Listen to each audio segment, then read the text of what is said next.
konting kwento before tayo dumating sa LBC. So, this client guys is from Palau.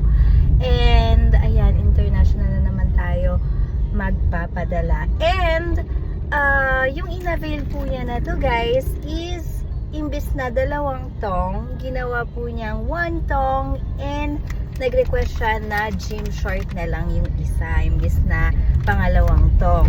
So, yun, of course, may bayad din yung gym short, and this is the brown one. Ginagamit ko tuwing na go walking, jogging ako sa treadmill ko. And yes, so, ayan siya guys.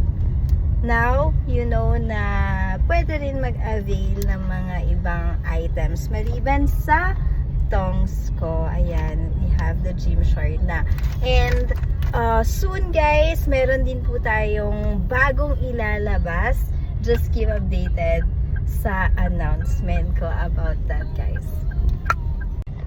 So yung gym short na to guys, yung brown na to is this one. Na-unbox ko siya and try on.